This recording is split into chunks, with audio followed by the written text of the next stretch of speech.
கறியை கூட்டி அடுப்பில் போட்டிருக்கேன். மீன் வறுக்க போட்டிருக்கேன். மீனையும் வறுத்து எடுத்து வச்சுட்டு கறி கொதிச்சு கொஞ்சம் நேரம் ஆனோன்னே ஒரு கணக்காக ஒரு அளவு உப்பு போட்டு வச்சுருந்தேன். ஒரு அளவு உப்பு அளவுக்கு மீறி போட்டாத அளவு உப்பை போட்டு வச்சுருந்தேன். நான் ஓட்டு போட்டுட்டு இப்போ உடனே வந்துடுவேன். என்ன சரி. கறி கொதிச்சு அப்படி உப்பு போடுவோமா? கறி கொதிச்சுட்டு ஒரு அளவு உப்பு போட சொன்ன அவளையாவது எப்படி போடணும்? ஒரு கிளாஸ் எடுத்துக்கணும். அது உப்பு எடுத்துக்கணும்.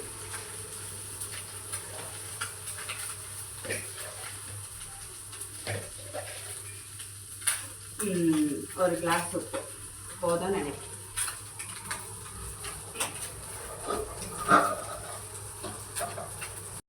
ஓகே, ஒரு கிளாஸ் உப்பு கரெக்டாக போட்டாச்சு.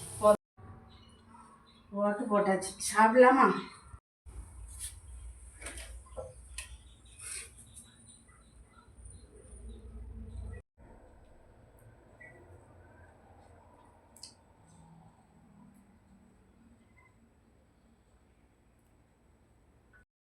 கறிக்கு உப்பு போட்டியா? அத்தை போட்டேன். உப்பே இல்லை.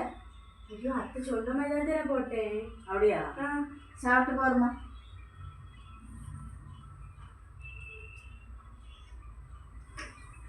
இது உப்பா இருக்கு.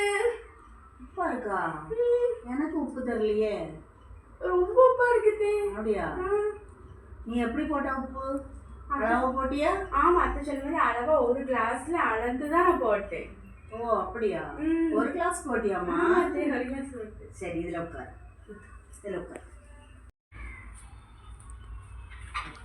எதுக்குதே? இல்ல, கொஞ்சம் சாப்பிடுமா. இது மொத்த சோத்தையும் நீ தான் திங்குற. என்ன உப்பு அளவா போட சொன்னதுக்கு நீ ஒரு கிளாஸ் உப்பு வள்ளி போட்டுக்கா. நம்மளுக்கு நீயே தின்னு போ.